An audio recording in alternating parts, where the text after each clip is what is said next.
wabarakatuh. Kami dari kelompok 9 kelas pengantar bisnis A yang beranggotakan yang pertama ada Wanti Nawangsari dengan NIM 1903211000094. Yang kedua ada saya Genduk Suryawati dengan NIM 1903211000097. Dan yang ketiga ada Kurnia Firdaus Zaifah dengan NIM 190321100001000. Kali ini kami akan mempresentasikan materi tentang etika bisnis dan tanggung jawab sosial. Apa sih yang dimaksud dengan etika bisnis? Etika bisnis adalah etika yang diterapkan pada sebuah perusahaan untuk menjalankan kegiatan bisnisnya. Dengan kata lain, etika bisnis merupakan panduan atau tuntutan bagaimana sebuah perusahaan seharusnya dalam menjalankan kegiatan usahanya. Seperti yang sudah dikatakan bahwa etika bisnis sangat penting untuk diaplikasikan agar sebuah perusahaan memiliki fondasi yang kuat dan memiliki nilai yang tinggi. Menurut Hill dan Jones, etika bisnis adalah suatu ajaran untuk membedakan antara benar atau salah. Hal tersebut dapat memberikan pembekalan kepada setiap pemimpin perusahaan ketika mempertimbangkan untuk mengambil keputusan yang strategis yang terkait dengan masalah moral yang kompleks. Mengapa etika bisnis sangat diperlukan? Karena dalam dunia bisnis, etika sangat diperlukan untuk mengelola dan menjalankan sebuah bisnis. Dengan etika yang baik, secara otomatis bisnis akan lebih mudah untuk berkembang. Etika yang diterapkan pada sebuah perusahaan akan membantu membentuk nilai, norma, serta perilaku karyawan ataupun pemimpinnya. Etika bisnis dapat menjadi standar dan pedoman bagi seluruh karyawan termasuk manajemen dan menjadikannya sebagai pedoman untuk melaksanakan pekerjaan sehari-hari dengan dilandasi dengan moral yang luhur, jujur, transparan, dan sikap yang profesional.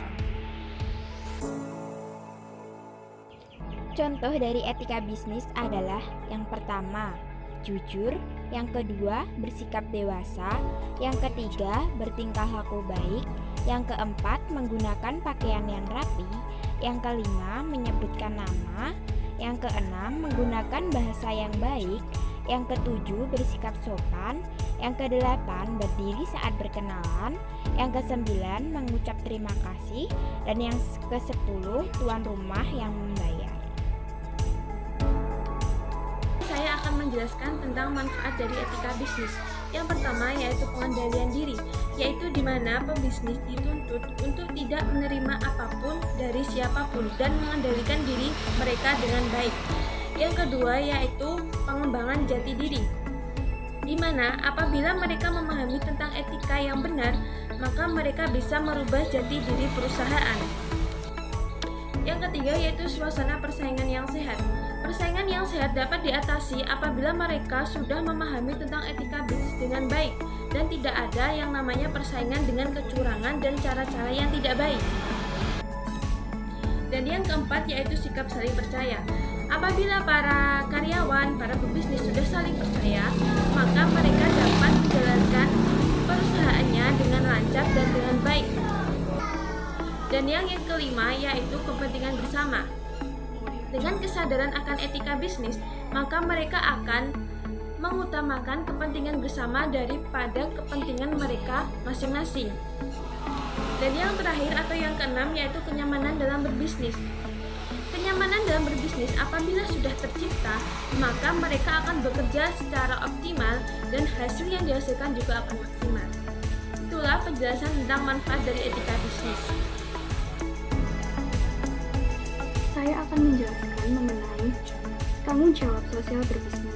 Tanggung jawab sosial merupakan bentuk kepedulian suatu bisnis terhadap lingkungan eksternalnya melalui berbagai kegiatan yang dilaksanakan untuk menjaga lingkungan, menjaga masyarakat, partisipatif berpartisipasi dalam pembangunan, menjaga ketertiban, serta bentuk tanggung jawab sosial lainnya.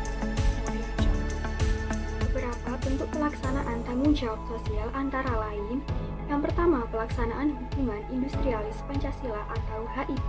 Dalam pelaksanaan hubungan industrialis Pancasila, diatur hak dan kewajiban masing-masing pihak, seperti hak karyawan untuk cuti, tunjangan hari raya, pakaian kerja, serta bentuk hak dan kewajiban.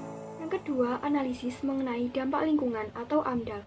Perusahaan diharapkan ramah terhadap lingkungan, misalnya mencegah polusi di sekitar tempat usaha, mencegah penggunaan bahan berbahaya, melakukan pengolahan terhadap limbah, serta tidak membuang limbah secara sembarangan. Yang ketiga, menerapkan prinsip kesehatan dan keselamatan kerja atau K3, yaitu menekankan pada faktor keselamatan kerja dengan menggunakan alat penjaga keselamatan seperti topi pengaman, masker pelindung, serta pakaian khusus lainnya.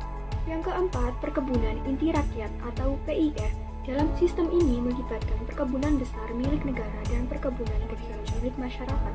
Perkebunan besar berfungsi sebagai inti dan motor penggerak perkebunan, di mana bahan bakunya diperoleh dari perkebunan kecil di sekitarnya, yang berfungsi sebagai sumber plasma.